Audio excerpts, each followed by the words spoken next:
Hey everybody, Marty Mazzora. Good evening. It's Tuesday, 31st of January, 2023, with your midweek market snapshot. Normally I would do these on Wednesday. Tomorrow's schedule does not allow me to do it, frankly, so I'm doing it tonight. Not a bad night to do it either. It's the end of the month, big day tomorrow. As I'm sure you all know, the Fed decision on interest rates. You can bet big money that it will be 1/4% hike. The market has that fully in its expectations. The question is, how is Chairman Powell going to conduct himself during the press conference after the decision at 11 o'clock our time on the Pacific Coast, obviously 2 p.m. Eastern time. So look for a lot of volatility tomorrow. The market had quite the ramp up today heading into tomorrow's meeting after quite the rollover yesterday. In the pre-market this morning, we were in the red overnight, noticeably in the red. I was thinking probably another down day today. The employment cost index came out, and I featured that on the written blog this morning on the morning note. And so I didn't load that up here, but it came in actually a little higher on a year-over-year basis. I believe it was 5.1%, but it was up just 1% quarter over quarter, so 4% on an annualized basis. And the S&P went from red to green almost instantly on that. And then as we got into the trading day, I can tell you with a great deal of certainty, those 0 day to expiration call buyers came in force. And remember, we've talked about this a lot, or we talked about the dynamics within the options market, that when a dealer sells a call option, for example, they're exposed to the upside. And there's a process where they hedge their delta. So they essentially go long or buy the underlying security or futures on an index that they are selling a call against or what have you, because if the market runs away to them, even on a 1 day expiration, they can lose a phenomenal amount of money on a day like today. So imagine folks going in, feeling bullish en masse, buying call options, dealers coming in, buying the underlying, pushing the price of that higher, and pretty much the whole world knowing about that, right? So you're going to get these big moves, and then under the surface, bullish tone. It was a really impressive January for stocks, but this can go in either direction. Yesterday, apparently, it did go in the other direction. We rolled over, and 0 day put buyers came in. Now, same thing. If you're on the dealer end of that, the seller of that put to the buyer, they get killed if the market continues to go down. So they short the stock, right? And when you short the stock, you're borrowing it, you're selling it, and that pushes the price down. That can exacerbate the downside. In both cases, though, with the dealers buying to hedge, once the option expires or is sold, well, then they unwind the hedge. So they're going to be selling those stocks that they went long. And the opposite is when they sold the put, they're going to have to cover the shorts that they put on to hedge it, and that would be buying. So again, this can be meaningful in either direction and set the market off and overdo it with momentum in that direction. Now, but let's talk about January in and of itself for just a second. So the bulls are just screaming out of the woodwork, kind of your traditional Wall Street, always kind of, pro the stock market, just buy stocks for the long term, hold them, forget about them, yada, yada. I get that. That's how I was trained, 38 years ago. Having lived through everything since 1984, I feel a little differently about the, buy and hold and close your eyes forever. When I have somebody who challenges me on that, I always throw up the chart from, mid to late 1990s all the way through the 2008 bear market. I've done it here on the video. It's been a long time, but basically there's a 13-year stretch there where if you just look at the price of the S&P, you made no money. I mean, you collected dividends if you really rode through all that hell of the tech bubble bursting and the real estate bubble bursting.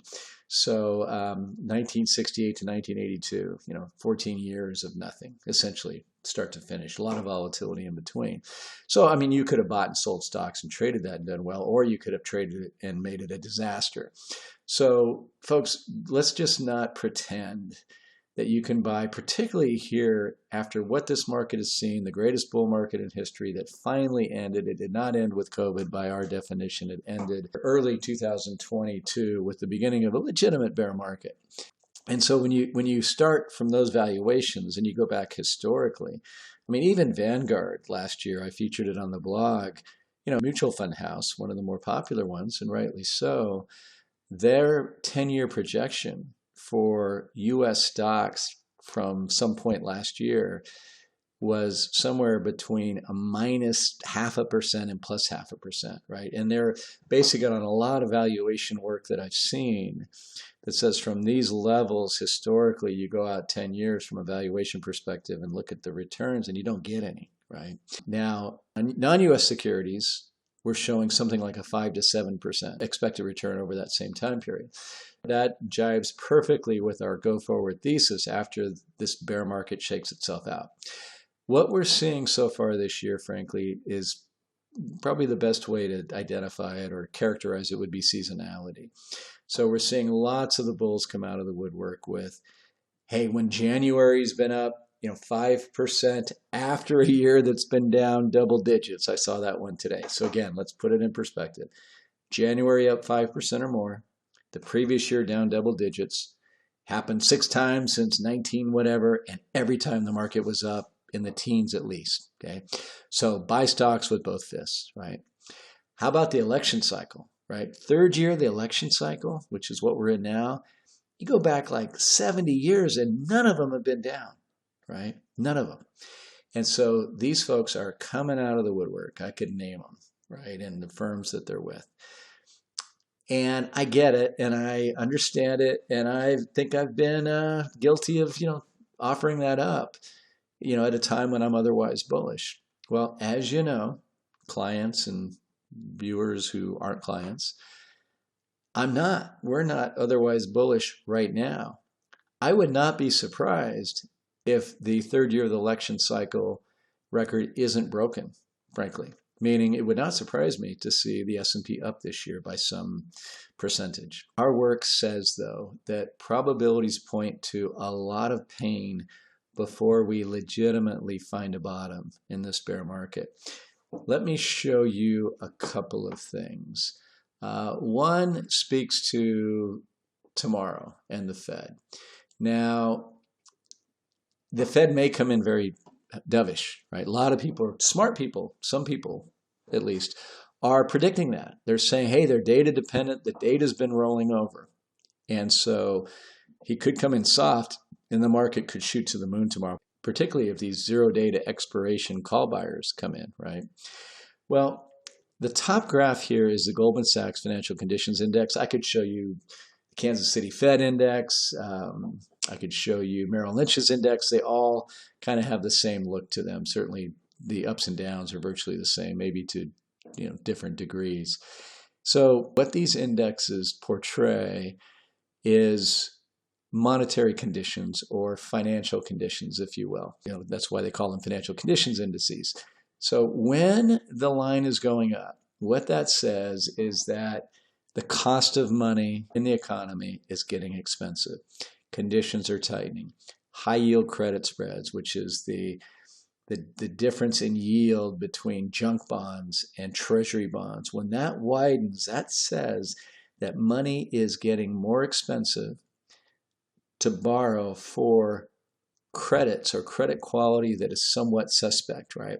Or it's saying that the market is worrying about their ability to service their debt in a weakening environment. Therefore, they're selling those bonds. Prices are going down. Yields are going up. Kind of says the same thing, right? Even investment-grade corporate debt spreads versus treasuries begin to widen. The stock market is wavering or falling, right? Interest rates are up. So it could be a variety of different data that a given index is considering an indication of financial conditions, but suffice to say that when they're tightening, money is tight and it's harder to get to. And therefore, the economy tends to slow, right? So these red shaded areas are the last three recessions. And you can see what's happening during these recessions, right? Or leading into weak spots, rough patches in the market like we had in here, right? When COVID hit, of course, boom, markets crashed. So conditions tightened very, very quickly. And then trillions of dollars came in for the purpose of loosening financial conditions. So here's the problem, is the orange line. This is just headline CPI, right, year over year. And notice the negative correlation. When financial conditions are on trend or on balance loosening, inflation is rising. When financial conditions are tightening, inflation is falling. So the idea behind purposely tightening up financial conditions is to get inflation back down, right? The Fed has done nothing but talk about that over and over again the last bunch of months after they really missed the mark here during COVID. And as inflation was picking up, they had to try to catch up. Well, inflation is rolling over, absolutely. Unfortunately, for what the Fed says they want to accomplish, which is 2%, not 6.5% inflation, 2% is their target, is financial conditions are rolling over hard. Okay, so again, I've been witness to some debates, smart people. One guy in particular, really good track record with the biggest hedge fund ever, or at least he was with the hedge fund that had the best track record ever until recently. Yeah, he's saying, nah, it's data, and they say they're data dependent, and the data's rolling over. And I'm saying, no, but they're also saying they're worried about that early 80s repeat, where Paul Volcker, who's a legend, and he wasn't at the time, but he raised interest rates to the moon in the early 80s, late 70s, early 80s. And inflation rolled over hard. Then he started cutting and inflation came screaming back. And they've said over and over again that they don't want that to happen. There was an episode in the early to mid 70s like that as well. So it all depends, right? It would sure seem to me that the shorts who have had a disastrous January, just miserable, but I sympathize. I totally sympathize. I did not expect this rally, right? But shorts, ultimately when there's too many of them, that becomes the problem in and of itself, because if there's a huge amount of short interest, and if you looked at, I think it was the Monday morning note, I showed you how short everybody is across all the major averages. And they get an upside surprise, they have to cover. So these options buyers come in and push the market higher, shorts panic. So not only are the dealers buying to hedge those call options that they sold, a bunch of short covering happened today, no doubt about it. And it could have been shorts that piled on yesterday when the market was falling apart. So what happens tomorrow? I don't know. It's like I said in the written note, a large amount of traders are going to be very disappointed tomorrow. I just don't know in which direction. It would make sense to me that Powell tries to make this a hawkish quarter point and try to talk things down. And if he does, the market's going to roll over pretty hard. Beyond all that, when we look out and try to look past all this, third year of the election cycle, this, January was up, therefore the rest of the year is up, and all this seasonality that you do not want to bet big on. Those same bulls aren't mentioning that it was the best January for the NASDAQ 100 index since 2001. Oh, do you know what happened in 2001? It was very early in one of the greatest bubble bursts of all time. The NASDAQ index went down like 85% from early to mid 2000 to March of 2003. So to say this was the best January since 2001 for the Qs or the NASDAQ 100, when you think about it, you understand that if you lived through 2001 to 2003 like I did, then you're saying, oof, that's nothing that you want to really brag about. But the bulls aren't talking as much about that because it's 2001. They're showing you all this other data. And I get it, and I understand it, and I think they could be right by the end of the year. The problem is the risk-reward setup to us says it could be wrong consequentially. And people who don't really understand cycles and bear markets and so forth enough to do some protecting against them could get hurt very badly, and pile in too much. Maybe tomorrow's a great day and they continue to pile in. The problem, folks, frankly, is this chart that I showed you over the weekend. This is our leading economic indicator to coincident economic indicator ratio. This doesn't happen historically without recession. Doesn't mean there's going to be a recession this time. What did I just say? There's never been a 2023 before. It could be different than any other setup that looks like this in the past. One thing that you can almost take to the bank, though, is that when economic conditions are rolling over like this, that corporate earnings, this is earnings on the S&P 500 index, just look at what tends to happen, right? These are big earnings declines on a percentage basis, right? The market is living in la-la land based on what macro conditions are saying. And this is the basis for our belief that almost regardless of what the Fed does right here, this here really needs to adjust to this reality. And this coming down to something that makes sense historically when conditions are rolling over like this means that stocks have the next leg of the bear market to live through, okay? Now, if we get the soft landing and the leading economic indicators start really coming back strong, and by the way, stocks are in there. Stocks are part of the leading economic indicators, right? S&P 500 right there. And it's still falling like a rock. So if this were to come back and inflation were to come off the boil, right, even more, well, there's that soft landing scenario that the bulls are kind of believing is reality, and anything's possible. But folks, this just smells to us. This is a stinky color relative to what's going on here. So those of you clients who have added to your portfolios of late, we've been stubbornly sitting on that cash. Those brand new clients who showed up, with cash, we're just continuing to be stubborn amid a market that keeps melting up. Now, frankly, we could end up engaging with the market with new money, or, getting more aggressive with our existing core portfolio amid a higher level in stock prices, right? That's actually fine because we're investing for the long term. But conditions, though, have to warrant that, right? I'd love to be hedging less. I'd love to put some of the dry powder to work. I'd love to have more in equities and the commodities that we really like. But regardless of what the stock prices are doing, and regardless of what people say about Januaries and third years of elections, we've just got some setups. This one, right? Again, the correlation between the orange and the white line here, and the orange represents earnings on the stocks that everybody is buying, right? And, and this one, where financial conditions are rolling over, getting easy again, and inflation's still sitting at 6.5% year over year. So if this continues this way, again, just look at the arrows. That suggests that this will find a bottom somewhere here and probably turn back up. And I'm guessing that the Fed is very cognizant of that, and the market doing so well of late gives them kind of a green light to disappoint it. We could be wrong. I definitely have overestimated the Fed's resolve even recently. So we'll see. The dot plot says that all of them agree that rates are going to stay higher throughout 2023. Fed funds futures say that the Fed is going to start cutting in the second half of the year. So the market believes it knows the Fed better than they know themselves right here. But of course, conditions will dictate what they do.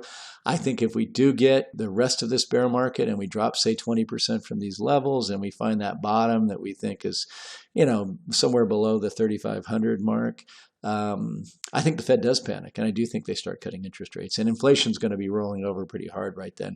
And then we probably are going to see inflation come back, and we're going to have to just get used to, I think, a higher level of inflation. I think the next multiple years, we're going to see inflation more in, around in here than we have last few decades, which has been closer to their 2% target.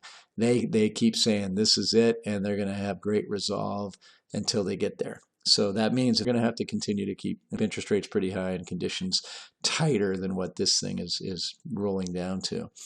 And then there's the ECB on Thursday, European Central Bank.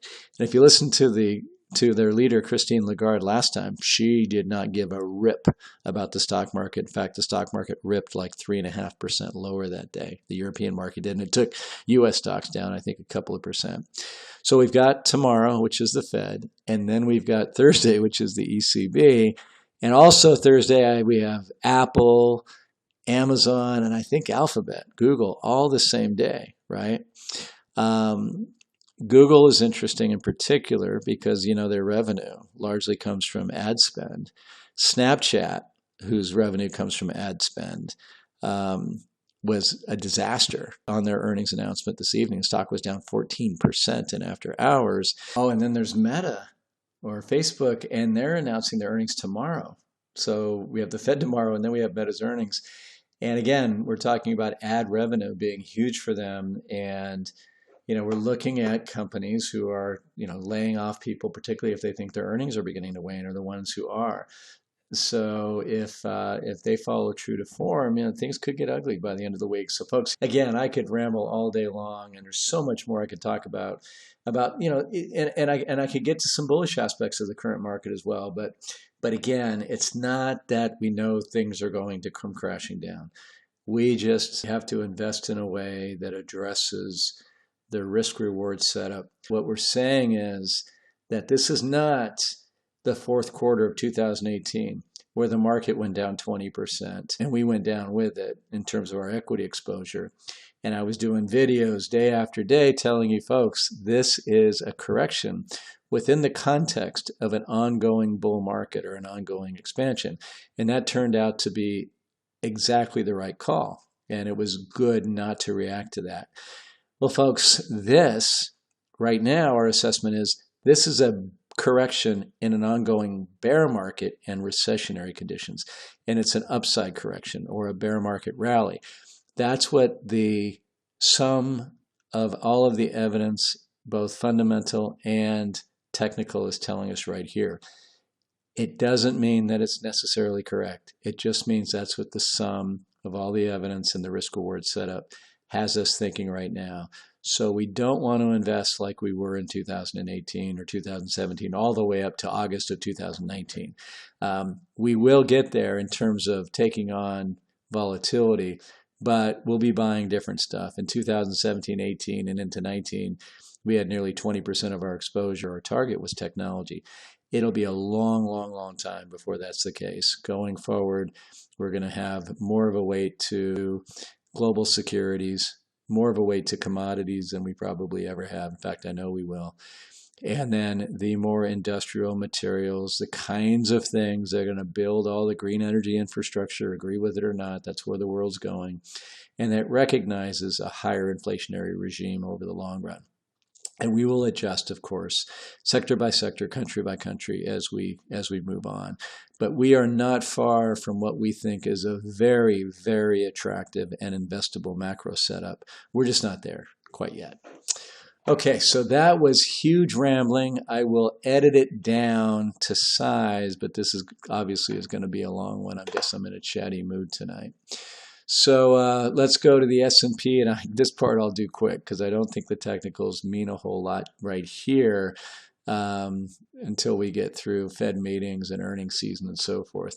But be that as it may, I drew this big, bold yellow line. Sorry for how busy this is getting, because this is where the market hit this double top, right? And so we almost ticked it on Friday. And then just came right down off of it. Still had an up day on Friday. Rough day on Monday to the bottom of our rising wedge here. Today opened below it and then just shot right back up there. So we're not testing it just yet. But folks, this is a very, classic kind of a rising wedge pattern. We've got that resistance. We are getting comfortably above the 200-day moving average. And again, above the bear market trend line. I do think this ultimately is probably a failed breakout, which are horrible, but that's what you get during bear markets. And we're not yet to that 4160, which is the 50% retracement. So a lot of overhead resistance. In terms of how it looks against our momentum indicators, we're going to have a bearish divergence on the MACD. There's just no way we get to a new high and we get there on the MACD itself. So that is going to be one of those bearish patterns that give you a high probability that this is going to fail. Getting pretty close to that overbought territory, right, on the RSI. So this is kind of what I'm talking about, folks. Remember, we have been bullish multiple times over the last year. Right here was a huge one for us. So it was right in here, right? We're just not there at this point. We're not oversold. We're not ready to pop higher. We're overbought. We've got a rising wedge. This was a falling wedge, right? Coming off of oversold conditions. This is a rising wedge coming off of nearly overbought conditions. That's a no bueno setup right here. But again, there are forces bigger than this in the market. So these are the technicals. This is what technicians are looking at. But you break through some areas and suddenly technically that's positive. And I told you, there's come a point where we're going to have to change this narrative and have more of a bullish discussion, at least from a technical perspective. And then the 60-minute chart, which has been a real good one for us in terms of kind of forecasting the near-term moves in the market. Remember this consolidation area in here, and I was showing you these bullish divergences, and sure enough, that's the direction we went. Then we had this rising wedge with bearish divergences, and sure enough, we fell. I actually thought we'd break back down into this, at least not yet. It hasn't happened. The market caught its breath right in here, and there was, options buying or what have you in there. And I think I mentioned 40-50 being resistance, which is pretty close to where we fell through there. But then we just moved our way up, extended this rising wedge pattern, and but also pretty much just extended these bearish divergences, right? So now you're building of a trend line right in there, and so now you'd come down here. Now this becomes more of a symmetrical triangle than anything else. You could argue in either direction breaking out of here. Right now you're having just a nascent buy signal right here on the MACD, and that's because you had this big move right here. But again, you're going to end up with, if you have a big day tomorrow, you're going to end up getting back to these levels, testing it again, this double top here, right? And you're going to have bearish divergences here on these indicators. So it's not going to be a real bullish setup, even if we do go gangbusters tomorrow. So again, though, all of these things can resolve higher. There's just quite a bit of technical work to be done for that to happen. So I was going to load up the cues, folks, but I've taken way too long already, and it's going to be pretty much the same story. So again, the market's dynamic. We have to be dynamic in our analyses. The fundamentals, as I've shown you with the prospects for earnings and macro conditions, are precarious right here. Probabilities point to something to the downside. There's some underlying forces with all this options buying and short covering that is keeping this market buoyant. If these things kind of finally work themselves out, and then the market realizes that, a recession probably is on the horizon, and there's a reason these big tech companies keep laying off a lot of people, is because they see poor earnings coming. Well, then you get what the market probably needs to do, and that's valuations come down. The prices come down quite a bit further. Inflation falls with it. And then you have the setup for something that's durable to the upside. And we're going to have to come to terms with a higher inflation regime going forward. I think all that happens in the future, probably the not too distant future, but it ain't right now, to put it frankly. Thank you as always for watching and listening. I'll talk to you again soon. Bye-bye.